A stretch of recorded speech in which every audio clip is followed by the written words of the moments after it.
ସମ୍ବଲପୁରୀ ଦିନ ସମ୍ବଲପୁର ଆଜି ପାଳୁଛି ସମ୍ବଲପୁରୀ ସାହିତ୍ୟର ସ୍ରଷ୍ଟା ଗୁରୁଶ୍ରୀ ସତ୍ୟନାରାୟଣ ବହିଦାରଙ୍କ ଜନ୍ମ ଉତ୍ସବ ବା ସମ୍ବଲପୁରୀ ଦିନ।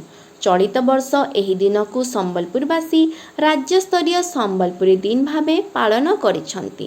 ସମ୍ବଲପୁରରେ ପ୍ରବଳ ବର୍ଷା ସତ୍ତ୍ୱେ ଲୋକେ କଚେରୀ ରୋଡଠାରେ ଏହି ଦିନକୁ ବେଶ୍ ଉତ୍ସାହ ସହ ପାଳନ କରିଥିଲେ। ଖାଇବା ସମ୍ବଲପୁରୀ, ପିନ୍ଧିବା ସମ୍ବଲପୁରୀ ଓ କହିବା ସମ୍ବଲପୁରୀକୁ ନେଇ ଆଜି ସମ୍ବଲପୁର ସମେତ ଭାରତର ବିଭିନ୍ନ ସ୍ଥାନରେ ପାଳନ ହେଉଛି ସମ୍ବଲପୁରୀ ଦିନ। ଗୁରୁଶ୍ରୀ ସତ୍ୟନାରାୟଣ ବହିଦାରଙ୍କୁ ମନେ ପକାଇ ତାଙ୍କୁ ଶ୍ରଦ୍ଧାଞ୍ଜଳି ଦେବା ପାଇଁ ଏହି ଦିନକୁ ପାଳନ କରାଯାଇଥାଏ। ମଙ୍ଗଳବାର ପ୍ରଚୁର ବର୍ଷା ସତ୍ତ୍ୱେ ଲୋକମାନେ ଏହି ଦିନକୁ ପାଳନ କରିବା ପାଇଁ ସତେ ଯେପରି ବହୁ ପୂର୍ବରୁ ପ୍ରସ୍ତୁତ ହୋଇଥିଲେ।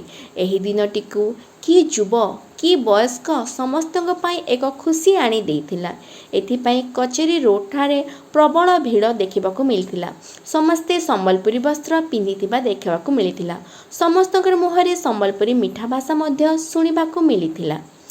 ଆଜିର ଏହି ସମ୍ବଲପୁର ଦିନରେ ଅତିଥି ଭାବେ ମନ୍ତ୍ରୀ ରାଜେନ୍ଦ୍ର ଢୋଲକିଆ ଓ ବିଧାୟକ ନାଉରୀ ନାୟକ ଯୋଗ ଦେଇଥିଲେ।